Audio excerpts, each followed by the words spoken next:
नमस्कार दोस्तों, welcome to one day exam class है। देखिए आज है 9 मई 2022 और आज के दिन आपका रेलवे एनटीपीसी सीबीटी 2 का पेपर संपन्न हो गया। तो आप लोगों ने जो प्रश्न भेजे हैं उसी के आधार पर मैं आपको सबसे सही उत्तर लेकर के आपके सामने आए। तो ये सेकेंड शिफ्ट का पेपर है। इसके पहले वीडियो में हमने आपको फर्स्ट शिफ्ट का पेपर कराया है, उसे भी आप लोग जा करके देख लीजिएगा। देखिए आज के पेपर में पूछा गया था 2011 के जनगणना के अनुसार किस राज्य में अनुसूचित जाति के निवासी निवास नहीं करते हैं। तो आपके ऑप्शन में नागालैंड रहा होगा, तो नागालैंड इसका सही उत्तर होगा। वैसे 2011 की जनगणना के अनुसार नागालैंड एवं अरुणाचल प्रदेश में एससी निवास नहीं करते हैं, अनुसूचित जाति निवास नहीं करती है।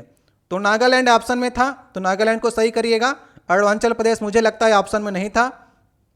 2011 की जनगणना के अनुसार हरियाणा और पंजाब में एसटी मतलब कि अनुसूचित जनजाति निवास नहीं करती है। ये आने वाले एग्जाम के लिए इंपॉर्टेंट होगा, इसको भी आप लोग नोट डाउन कर लीजिएगा। एसटी पूछेगा तो हरियाणा और पंजाब में नहीं है, नागालैंड एवं अरुणाचल प्रदेश में एससी निवास नहीं करते हैं। दूसरा क्वेश्चन पूछा गया था, अगर आपको वीडियो अच्छा लगे तो वीडियो को लाइक कर दीजिएगा और चैनल पर नए हो तो चैनल को सब्सक्राइब कर लीजिएगा। नीचे आपको लाल रंग की बटन दिखेगी। देखिए यहाँ पर पूछा गया था ब्रह्मपुत्र नदी को तिब्बत में किस नाम से जाना जाता है। तो ब्रह्मपुत्र नदी को तिब्बत में सांगपो नाम से जाना जाता है। जब वह अरुणाचल प्रदेश में प्रवेश करती है तब उसे दिहांग नाम से जाना जाता है। असम में आने पर ब्रह्मपुत्र नाम से जाना जाता है और जब बंगाल निकल जाती है तब इसे तीस्ता नाम से जाना जाता है।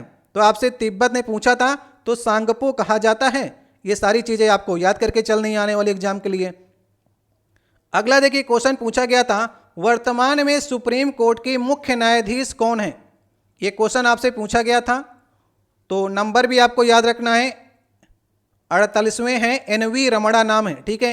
ऑप्शन में आपके एनवी रमणा था जो कि वर्तमान में सुप्रीम कोर्ट के मुख्य न्यायाधीश हैं। अगला क्वेश्चन पूछा गया था कोराण का जो सूर्य मंदिर है वो किस सदी में बना था। देखिए क्वेश्चन को घुमा करके पूछा जा रहा है, इसलिए जब तक आप डिटेल में क्वेश्चन को नहीं पढ़ेंगे आप सही नहीं कर पाएंगे। तो 13वीं सदी में बना था। अगर एग्जैक्ट सन की बात करेंगे तो 1250 ईस्वी को बना था। तो 1250 के, अगर 1200 के पहले होता तो 12वीं शताब्दी, 1200 के और 1300 के बीच में है तो 13वीं शताब्दी कहेंगे। 13वीं शताब्दी इसका सही उत्तर था। कहाँ पर है ये? उड़ीसा में या फिर पुरी में कह सकते हैं। किसने बनवाया था? गंग वंश के राजा नरसिंह देव प्रथम ने बनवाया था। 13वीं सदी में कोराण का सूर्य मंदिर बना था। आपसे पूछा गया था आर्टिकल 182 में किसका उल्लेख है। आर्टिकल 182 आपके एग्जाम में पूछा गया था। तो विधान परिषद वाले प्रत्येक राज्य की विधान परिषद यथाशीघ्र अपने 2 सदस्यों को अपना सभापति एवं उपसभापति चुनेगी। जैसे कि आप जानते हैं कितने राज्यों में विधान परिषद है? 6 राज्यों में विधान परिषद है। उत्तर प्रदेश, बिहार, कर्नाटक, तेलंगाना, आंध्र प्रदेश, महाराष्ट्र, इन 6 राज्यों में विधान परिषद है। तो जब भी विधान परिषद का गठन होगा तो आर्टिकल 182 में कहा गया है कि विधान परिषद एक तो अपना सभापति चुनेगी, एक उपसभापति उन्हीं सदस्यों में से चुनेगी। तो ये क्वेश्चन आपके एग्जाम में पूछा गया था। अगला क्वेश्चन देखिए आया था केंद्रीय संस्कृति मंत्रालय द्वारा बंगाल में कौन सा महोत्सव मनाया गया। तो बंगाल में केंद्रीय संस्कृति मंत्रालय द्वारा राष्ट्रीय, यहाँ पर संस्कृति कर लीजिएगा, गलती हुई है, राष्ट्रीय संस्कृति मंत्रालय मनाया गया, ठीक है। राष्ट्रीय 2 बार हो गया। राष्ट्रीय संस्कृति मंत्रालय ने राष्ट्रीय संस्कृति महोत्सव मनाया है। तो यहां पर आप लोग सुधार करके चलिएगा, ठीक है। अगला क्वेश्चन देखिए पूछा गया था अनुच्छेद 352 किससे संबंधित है। आर्टिकल 352 किससे संबंधित है। तो आर्टिकल 352 में राष्ट्रीय आपातकाल है, राष्ट्रपति शासन 356 में है और वित्तीय आपातकाल 360 में है। तो ये क्वेश्चन आपके एग्जाम में पूछा गया था। आर्टिकल 352, 2 आर्टिकल आए थे, एक 182, एक 352। एमएस सुब्बुलक्ष्मी किस राज्य से संबंधित थी। ये क्वेश्चन आपके एग्जाम में पूछा गया था। एमएस सुब्बुलक्ष्मी किस राज्य से संबंधित थी। तो मदुरई में जन्म हुआ था तो इसलिए तमिलनाडु राज्य से संबंधित थी। 1988 में भारत रत्न जीतने वाली पहली संगीतकार बनी थी, इसलिए क्वेश्चन आपके एग्जाम में पूछा गया। अगला क्वेश्चन पूछा गया था गांधी इरविन समझौता कब हुआ था। तो गांधी इरविन समझौता 4 मार्च 1931 को हुआ था। इसी के कारण गांधी जी ने सविनय अवज्ञा आंदोलन को स्थगित कर दिया था? गांधी जी और इरविन के बीच में गांधी इरविन समझौता हुआ था। अगला क्वेश्चन देखिए पूछा गया था, BBC Indian sports women of the year 2021 किसे मिला है? अगर बीबीसी इंडियन की बात करेंगे तो आपसे पूछा गया है, तो मीराबाई चानू इसका सही उत्तर था, भारत्तोलन ने मिला है। सिल्वर मेडल इन्होंने जीता था टोक्यो ओलंपिक में, ठीक है, इसलिए BBC Indian sport women of the year 2021 मिला है। मैंने आपको करंट अफेयर में बताया था BBC sport women of the year अगर वर्ल्ड की बात करें तो एम आर राधा कानू को मिला है। ये मैंने आपको करंट अफेयर में कराया हुआ क्वेश्चन था। अगला देखिए क्वेश्चन आपसे पूछा गया था, अष्टाध्यायी पुस्तक के लेखक आपके एग्जाम में आए थे, तो अष्टाध्यायी पुस्तक के लेखक जो हैं वो पढ़नी हैं, ठीक है, आप सभी को मालूम है, कई बार से आप पढ़ रहे हैं इसे।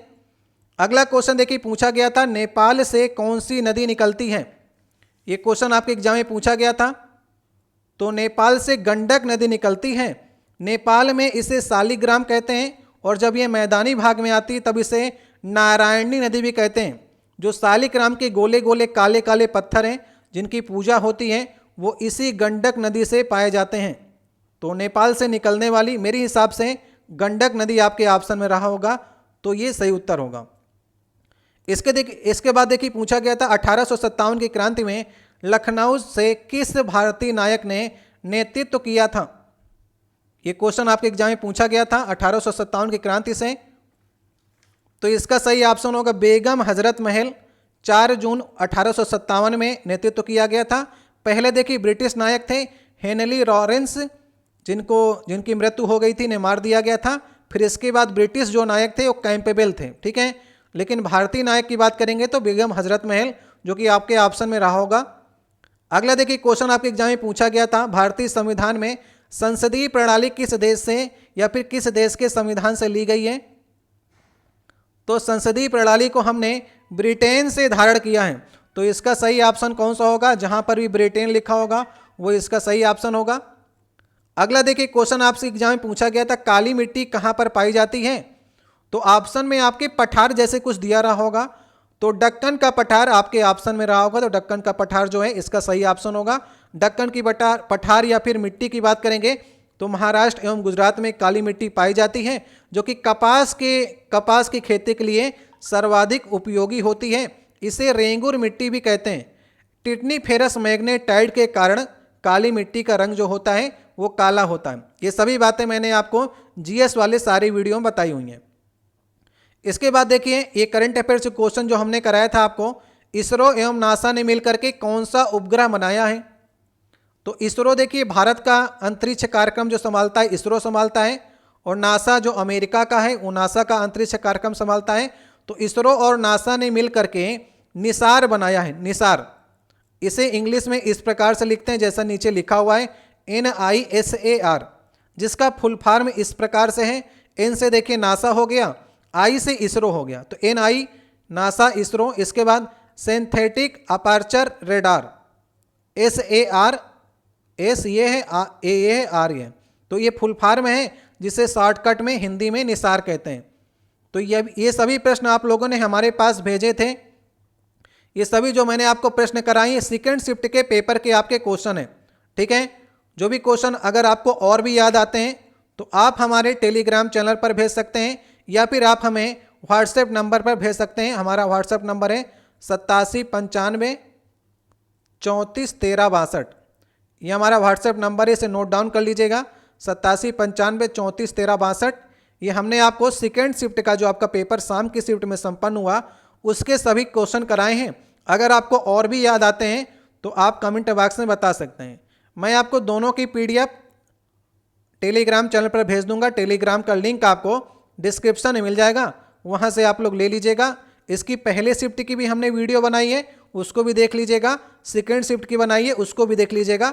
सेकेंड शिफ्ट वाले कह रहे थे कि उनका पेपर ज़्यादा हार्ड आया है क्योंकि उसमें क्वेश्चन उनको समझ में नहीं आ रहे थे, ठीक है।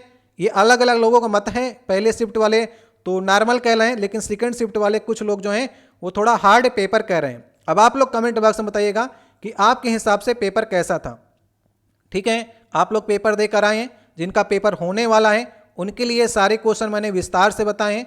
दोनों वीडियो को देख लीजिएगा। कुछ प्रश्न आए तो आप लोग व्हाट्सएप में भेज सकते हैं। किसी प्रश्न में डाउट होता है कि सर ऐसे नहीं ऐसे प्रश्न आया था, तो उसे आप लोग कमेंट बॉक्स में बता सकते हैं। मिलते हैं नेक्स्ट वीडियो में। बहुत बहुत धन्यवाद।